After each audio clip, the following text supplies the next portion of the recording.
Thank you everyone for joining us here on Big Talk on Global Television. We're in Abuja, Nigeria's capital. I'm Uyi Agmofwebe. It's been months now since the incident, or what has now become a war, started precisely on the 7th of October. That singular incident has become a burgeoning development in such a way that it has become of global concern. I'm talking about the conflicts between Israel and Palestine. We've seen bombardments, we've seen exchange of gunfires, we have seen kidnappings, we have seen so much of destruction happen on both sides. But in the middle of all this, Gaza has been the battleground. The question is, at what point will there be a definitive solution, even though we know we've seen a handful of ceasefires, some of them for as short as 24 hours, others 48, between 48 and 72 hours. As of today, we've seen interventions of all kinds. We've seen even challenges associated with bringing in aid for those who desperately need intervention. But there's also the narrative around two-state solution, which many have argued is going to be the definitive if you like, factor that will help put this whole matter at rest. The question is, are the parties involved ready for this level of conversation, or is it just a matter of politics, especially by global powers? Because we're now hearing that the U.S. has as much latitude to intervene, wade into this matter and bring lasting solution as it has done in a few other parts of the world. I'm joined by someone who is an insider and of course has a handle on this development. Is the Palestinian ambassador to Nigeria, Abu Shawesh. This is your second time around on Global Television. It's a pleasure to have you on the program. Thank you so much, for having me, and of course having me today and the Global TV and for the Big Talk show.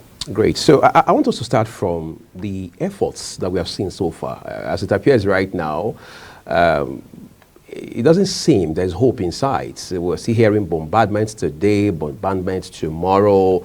Then you are asking yourself, did those instances of ceasefire that we saw in November really make any difference? Again, thank you so much, but allow me to start by two very important points to shed light on it, since you already raised it in the introduction. You start measuring as if the history and the galaxy itself was started and created in October 7th, which is, again, you isolated, not you in personal, but the whole entire world whom is pushing us to start measuring as if the galaxy again was started in October 7th. By doing so, you are isolating, not you again. They are isolating the context. They are isolating the whole entire story from its historical context, from the real context. October 7th is a fact. It happened. No one can deny it.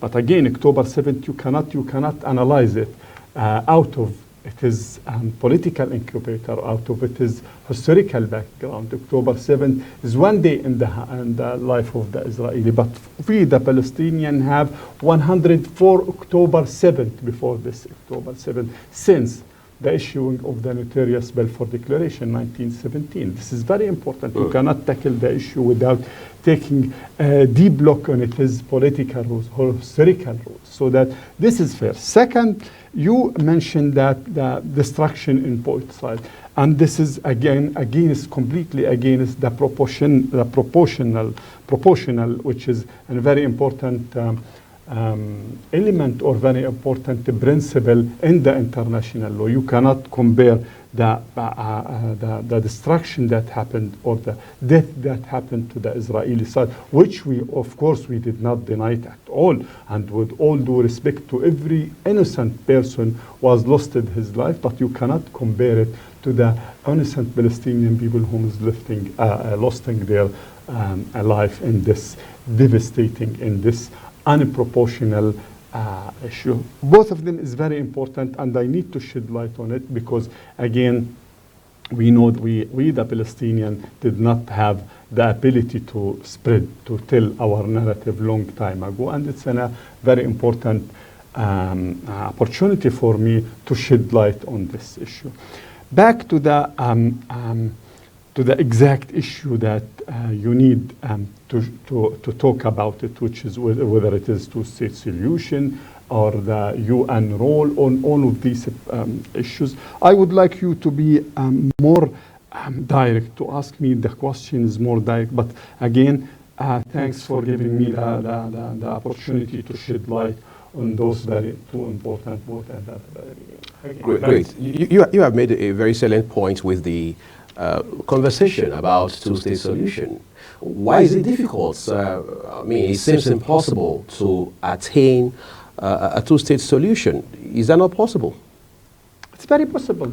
So what do we need to do to achieve that? Yes, it's very possible. But let us take another deep look, historical look. Let us back only 75 years ago when the United Nations General Assembly issued the partition plan, the resolution 181, called the partition plan of Palestine. So that the land which is now contain Israel and the remaining part of the historical part of of Palestine, West Bank and Gaza, East Jerusalem, which we call it the occupied Palestinian territory. At that time, 75 years, it was called Palestine. Then the United Nations itself divided it in the resolution 181 to create two states, so that the issue of the two states is 75, 76 years ago. It was there. The issue is who's putting the obstacle to implement the two-state solution. This is very important. 30 years ago, we, the Palestinians, represented by the PLO, Palestinian Liberation Organization, the sole and the legitimate representative of the Palestinian people, signed Oslo Accord. And this Accord, and this agreement, we agree as a Palestinian to build our state in only 22% of our historical land. Again, when we talk about the land between the river and the Mediterranean Sea and the Jordanian River, this called according, again, to the map that was divided in the United Nations itself, called Palestine. Long time ago, it was called Palestine. Before, in the Bible, in the Torah itself, it was called Palestine, land of Canaan. But again, we accept in this Oslo Accord to build our state in only 22% of our historical land, Palestine. Who's putting the obstacle before this? Israel. The current Prime Minister himself and many other fanatic minister cabinet who is sitting with him in the cabinet these days.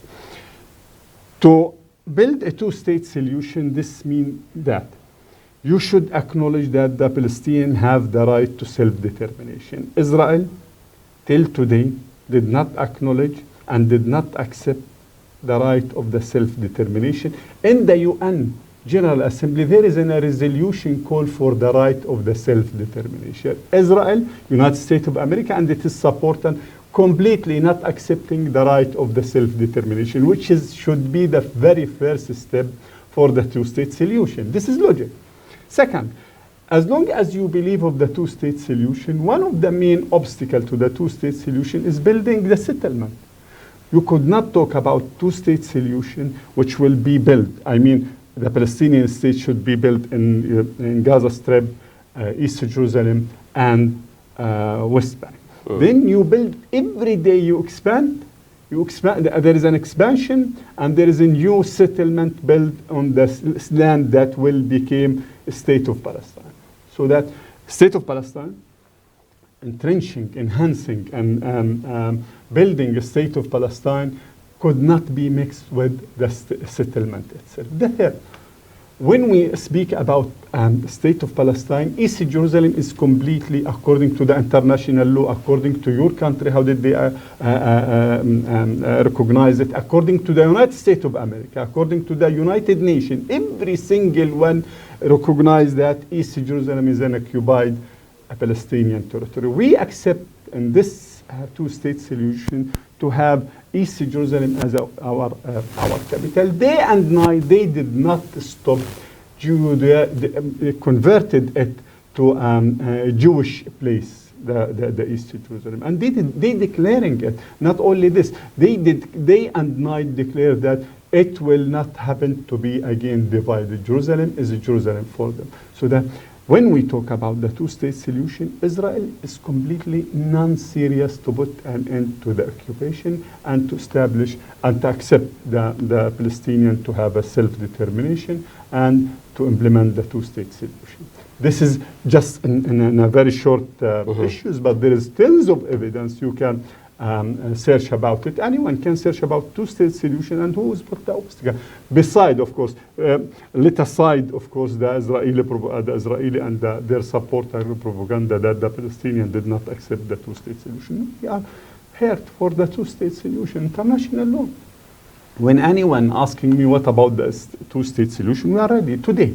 We are ready yesterday. So President Abbas ready long time ago. It is Israel that is not ready. That's what you're saying. Israel is not ready for two-state solution. That's not what I'm saying. Israel is really not ready to the two-state solution. Israel is declaring day and night they will not accept to have a Palestinian state. Yes. First step to have a state for the Palestinian, you should acknowledge, you should respect their right to self-determination. If you did not respect their right, if you did not agree on their right to self-determination, so yeah, by default you did not agree on for them to have their own state. So I want us to talk about the few ceasefire agreements that we saw the other time that was obviously brokered by a few countries within the region. Particularly, we understand Qatar was instrumental to it. Egypt also played a role in that. So we saw one at a time, ceasefire, and that allowed for a bit of, if you like, breathing space, particularly for the Palestinians and for those who were directly or indirectly affected by this war. However, that didn't last long. Would it have been better if we had a ceasefire of maybe a longer stretch? The question is, but because wording has a meaning, it was a truce. It was a humanitarian ceasefire. Day and night, United States of America is not supporting the calling of the ceasefire, so that there is no ceasefire at all. United States of America was blocked to resolution on the United Nations Security Council calling for a ceasefire.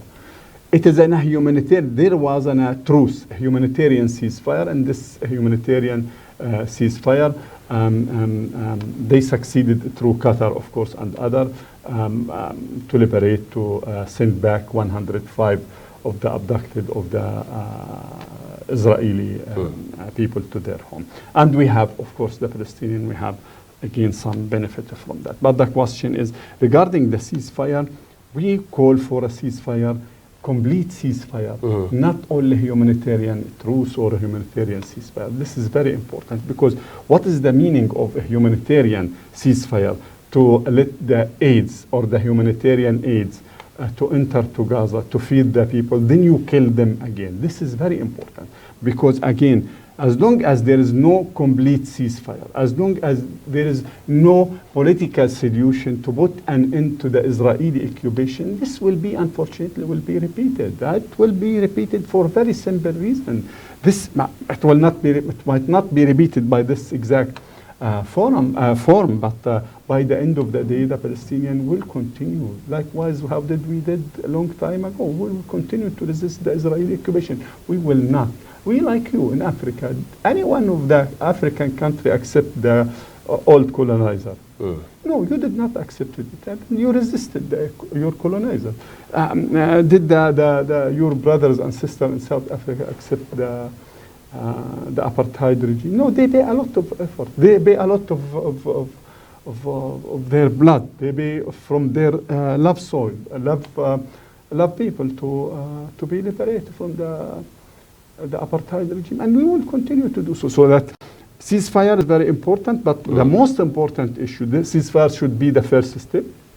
Second step is to resend the people to their homes, which the remainings of their homes. Right. There is no homes today, and to give them a dignified life, to make sure that there is no more thousands of Palestinians will be killed. Then the third step, we should have a political resolution to put an end to the Israeli occupation, period. Israel continues to argue, saying that, look, we have no business, we have no bad blood against the Palestinians. However, Hamas, which Israel says is an extremist group, is a terror cell, is the entity that they are fighting. How critical is Hamas to these crises that has started, it started a very long time ago?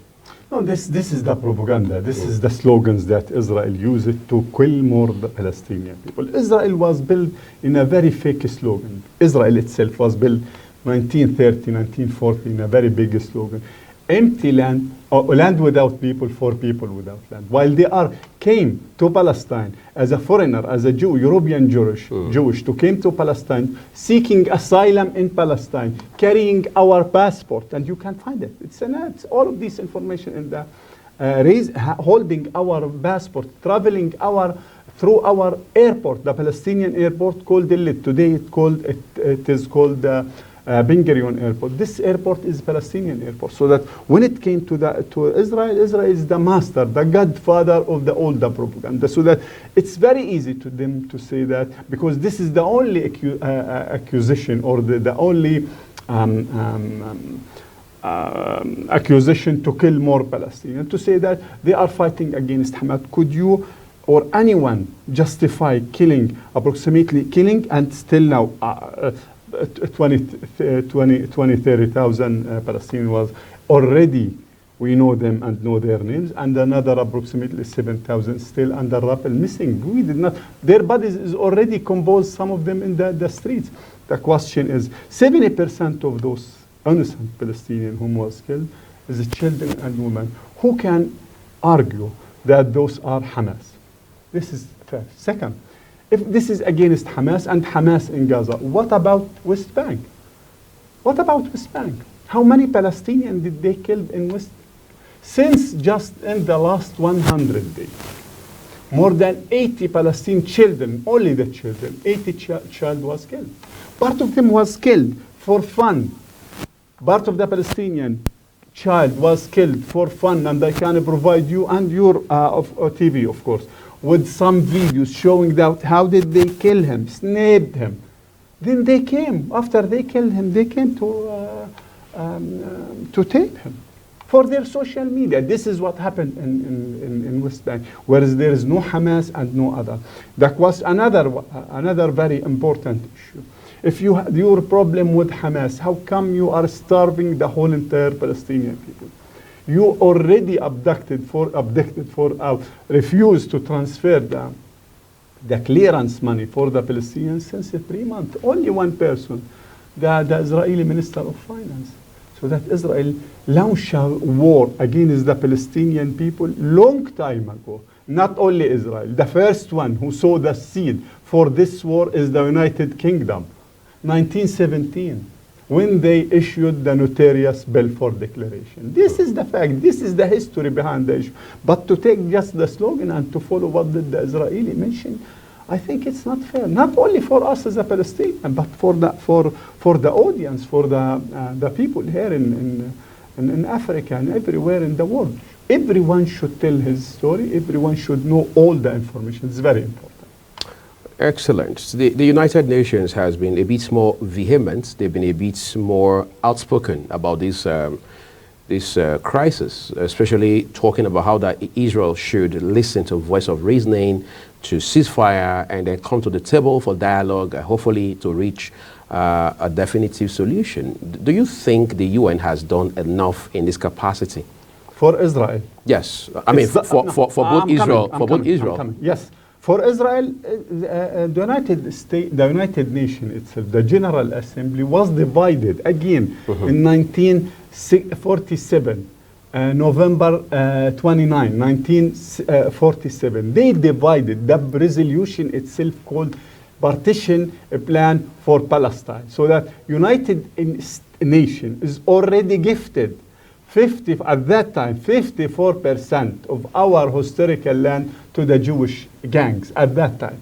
Then United Nations itself was accepted under two conditions, Israel as a member under two conditions. First condition is to accept the resolution 181.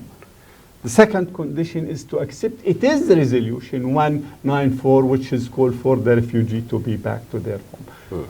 Israel became a member under under the implementation of those two conditions, but Israel did not implement any single word of those two conditions. So that when it came to the United Nations is already did to Israel a lot. United Nations every year is repeated approximately half a dozen of resolution about Palestine. So many resolution about Palestine in the General Assembly itself. And all of these resolution is used to be adopted with overwhelming voices or overwhelming voted in favor of Palestine. But the question is, the United Nations itself did not have the power to the leverage, or so far did not have the leverage to implement its resolution when it came to Israel.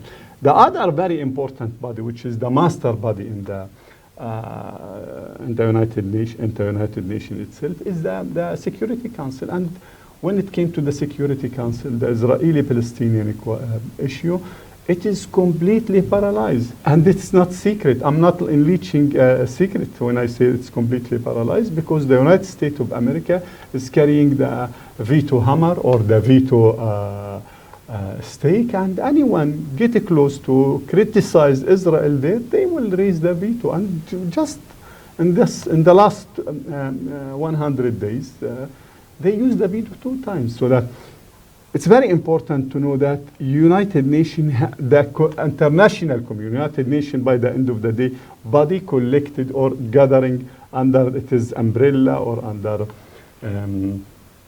on it, the international community is gathered there. The international community, if it have the will to do something, to push forward this fight, they will do something. They will do many things, but unfortunately, again, no United Nations, the international community, is selling us in general debt services, especially when it came to the well, with all due respect, of course, with all which is very important what is they are doing to us. But by the end of the day, there is still a lot of tools in the international community hands to put some pressure on Israel to push forward this fight, step forward. Let me just say that I had been there in the United Nations for 8 years, so that I'm very expert when it came to the United Nations, when it came to the Security Council, this complete paralyzed body, when it came, of course, to the Israeli-Palestinian issues. Lastly, I just want you to talk to us about the role of the United States, because when I talk with people on and off